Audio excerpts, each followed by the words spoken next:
172। আমি এখন এসেছি, রাধে রাধে। আমরা এখন বেহুলা লক্ষিন্দরের বাড়ি চলে এসেছি। গোকুল গ্রাম, বগুড়া সদরে অবস্থিত। ভালোই, এই যে আমরা দেখতে দেখতে উপরের দিকে নিয়ে যাচ্ছি। বেশ একটু উপরে উঠতে হবে। এখানে প্রবেশ করতে 30 টাকা, 30 টাকা দিতে হয়। 30 টাকা দিয়ে প্রবেশ করতে হয়, তারপরে দর্শন করতে হয়। এখানে বেশ দর্শনার্থী আসেন দর্শন করার জন্য, যেহেতু এটা অনেক পুরানো স্থাপনা।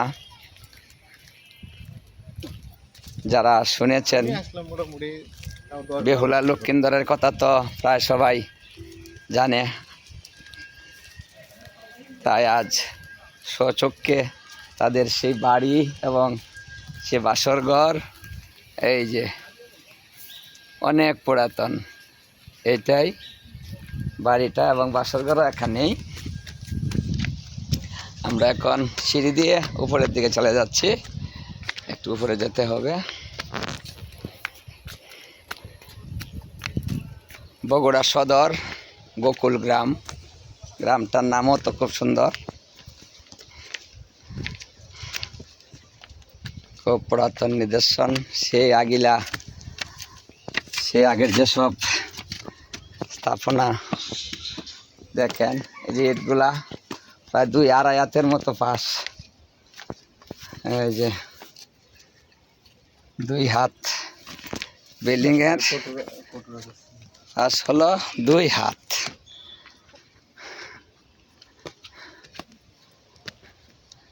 সেই উপরে উঠতেছি।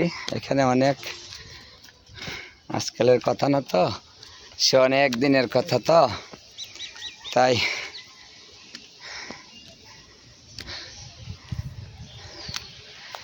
আমরা উপরে উঠে গেলাম। এই যে উপরে উঠেছি,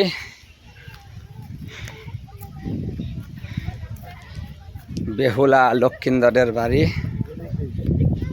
সেই এই যে একেবারে মেইন স্থাপনা, উপরে উঠলাম।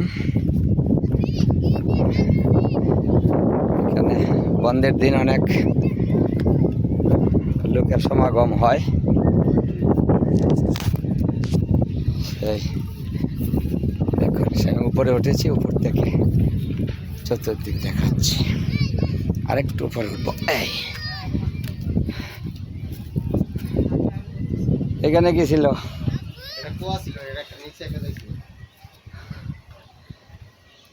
একেবারে উপরে উঠেছি।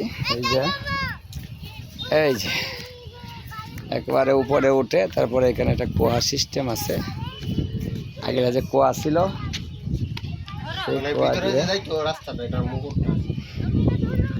এই যে তার যে বেহুলা লক্ষিন্দরের যে বাসরঘর বানানো হয়েছিল নিঃসৃদ্ধভাবে, ছিল না, তার রাস্তাটা ছিল এই যে উপর দিয়ে, এই যে উপর দিয়ে নিচ দিকে যাওয়া হতো। এই রাস্তাটা এখন বন্ধ করে দেওয়া হয়েছে, কারণ অনেক অ্যাক্সিডেন্ট হইতে পারে, জায়গাটায় মানুষ নামতে পারে, পড়ে যেতে পারে।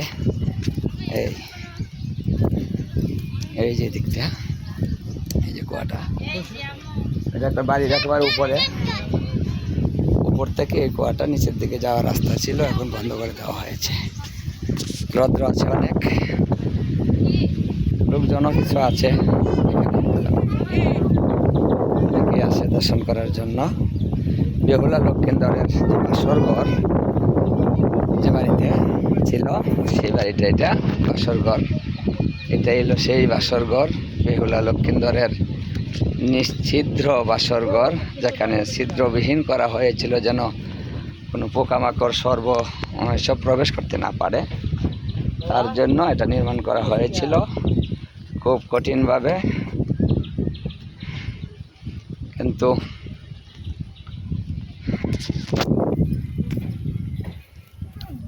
একটু ছিদ্র রেখে দেওয়া হয়েছিল, না হলে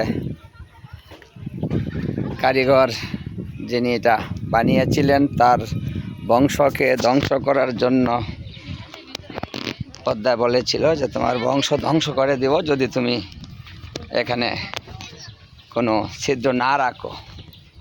তার জন্য সেই পদ্মার কথায় সেই কারিগর যে মিস্ত্রি বাড়ি বানিয়েছিল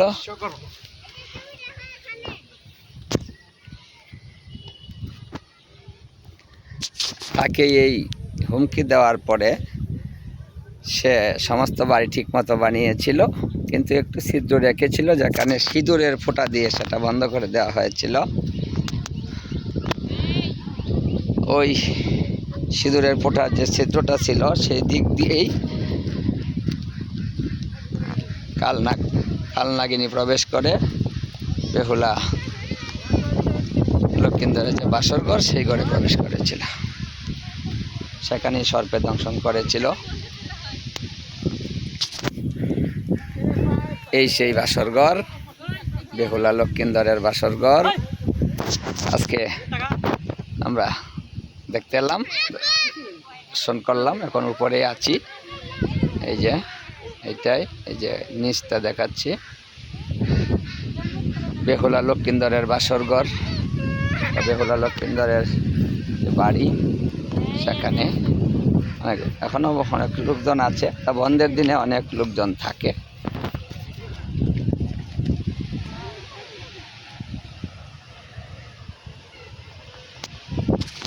বগুড়া সদরে অবস্থিত গোকুল গ্রাম। যদি কেউ আসতে চান আসেন, দেখতে চান দেখে যাবেন, কারণ এটা সেই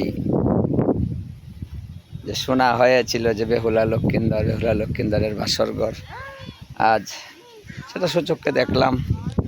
যারা আসতে চান আসবেন, এসে দেখে যাবেন। এই আমরা উপরে আছি, এখন নিচে নেমে যাব।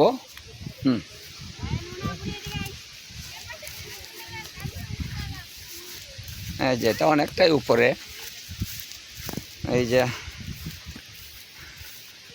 আমি উপর দিয়েই হাঁটছিলাম। কে সিঁড়িতে গিয়া তুমি নাইমা পড়ো, তুমি এই দিক দিয়ে এসে পড়ো। এই এখন আমি নিচের দিকে চলে যাব, নেমে যাব। অনেকটি রুম আছে এখানে। এখানে রুম আছে কতগুলো আবার হ্যাঁ, এখানে অনেকগুলা কোটা আছে, 172টা কোটা এখানে আছে, যেগুলো এখন কিছু কিছু বোঝা যায় আর কি। পুরাপুরি তো আর এখন থাকে না এত বছর পরে। 172টা কোটা এখানে আছে। বেহুলা লক্ষ্মীন্দরের বাসর ঘর, বগুড়া সদর গোকুল গ্রাম। রাধে রাধে।